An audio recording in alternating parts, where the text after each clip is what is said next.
In the long, long ago, people bartered. They traded things they had for things they wanted. I'll trade you my raspberries for that there pot pie. Pada mulanya, orang bertransaksi dengan tukar-menukar barang atau disebut barter. Transaksi ini dirasa kurang praktis karena harus bawa-bawa barang kemana-mana.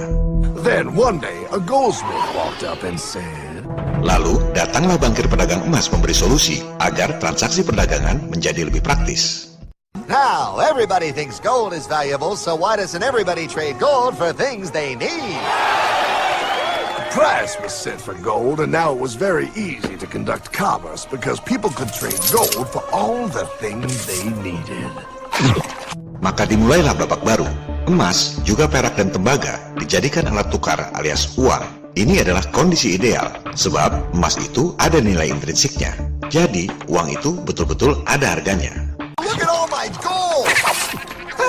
Hey, stop them! That's my gold! Tapi, jika emasnya banyak, rawan dicuri atau dirampok orang. Maka, para bankir pedagang emas datang kembali memberi solusi. Say there, Pile, I've got a vault and some guards. I can keep your gold safe for you, for a small fee. Yeah, sure, that'd be awesome. You see, Pyle, this is how the first bank made money. Maka dimulailah era baru. Awalnya, bank menjadi tempat simpanan emas para nasabah.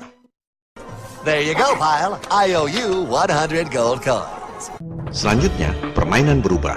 Nasabah yang menitipkan emas pada bankir diberi tanda terima berupa kertas yang istilahnya IOU. Saya berutang padamu.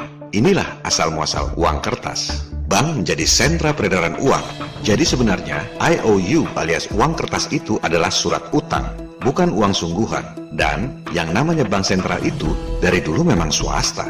Negara tak ikut campur urusan peredaran uang. Sama seperti sekarang, pemerintah Indonesia, Presiden Republik Indonesia tak boleh ikut campur urusan peredaran uang. Inilah sistem yang diterapkan di seluruh dunia sejak dulu. Okay, great. Come back anytime and redeem your gold when you want it. It'll be right here in my vault. Now you're holding the very first paper money, Pile. Wow, this is great. It all makes sense. Oh, that's right. It was good, and everybody started using IOUs because everybody knew the IOU was as good as gold. Inilah persepsi yang dikembangkan. Persepsinya, kertas yang sebenarnya tak ada nilainya itu, jika diterbitkan oleh para bankir, jadi bernilai sama dengan emas. Padahal, orang tak pernah lihat emasnya di mana dan seberapa banyak. Para bankir swasta menjelma jadi Tuhan yang menciptakan kertas jadi senilai emas. Luar biasa. Wow, this candy is really a good price. 1 IOU. I'm getting some more for later. Hey, wait a minute, it was just 1 IOU. 10 IOUs for chocolate?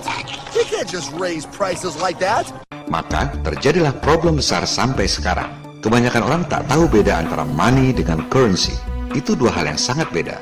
Apalagi dalam bahasa Indonesia, money itu uang, currency itu mata uang. Orang tak tahu apa bedanya. Do you know what this is? Now you may be thinking you, of all people, should know that you're holding money, but I'm making a point with a kind of tricky question. What I'm really holding is currency. Currency and money are actually very different. Uang alias money itu ada nilai intrinsiknya. Emas ada harganya. Zaman barter dulu, kambing ada harganya, ayam ada harganya. Sebaliknya, uang kertas alias currency itu tak ada nilai intrinsiknya. Akibatnya apa?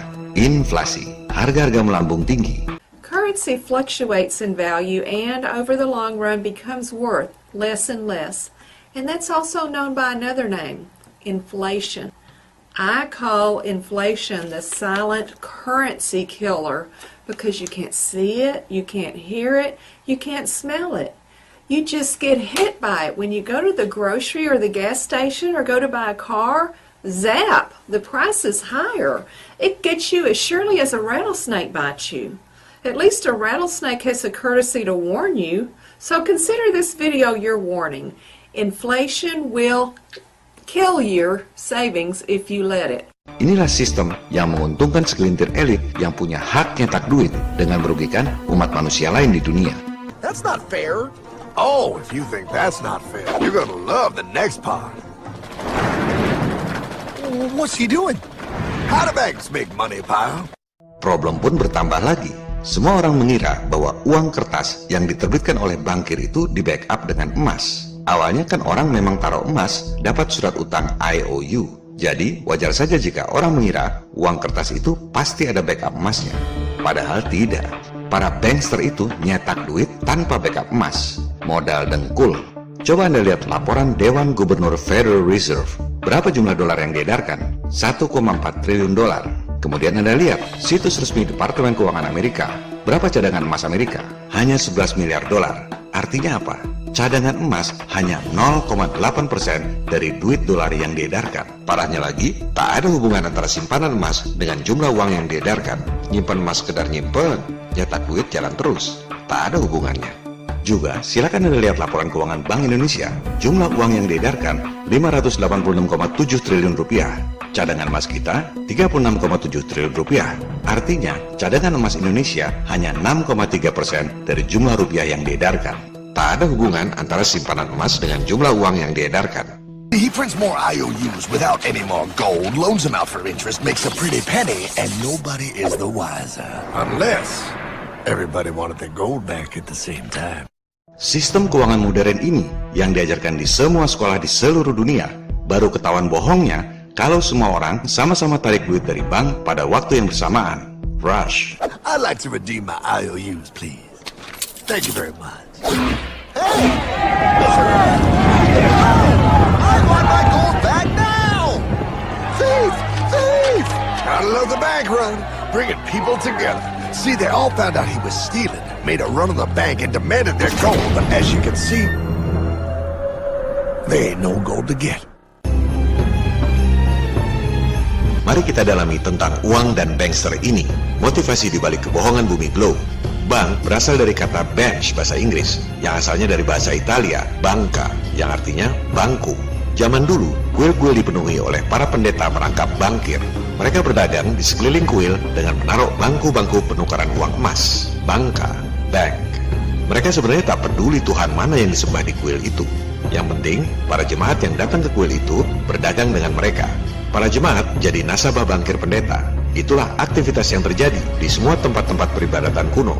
Kita sama mengetahui bahwa Ka'bah sebelum periode Islam menjadi tempat pemujaan berhala. Sebelum kemudian berhala-berhala itu dihancurkan oleh Nabi Muhammad SAW.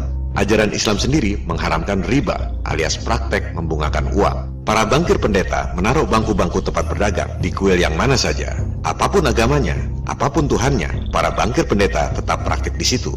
Kemudian, seperti yang dijelaskan lewat film kartun tadi, jika bankirnya korup dan nasabah tak bisa tarik kembali emasnya, nasabah pada ngamuk dan menjungkir balikan meja alias bangku atau bangka itu. Dari situlah timbul istilah bankrupt alias bangkrut.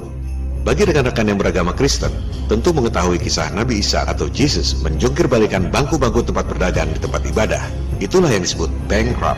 Nabi Isa atau Jesus membangkrutkan para pendeta bankir. Jadi, sistem ekonomi berbasis bank sentral yang sebenarnya swasta, yang motivasi sebenarnya adalah mencari profit, yang diajarkan di semua sekolah di seluruh dunia, sebenarnya bertentangan dengan ajaran agama. Kenapa?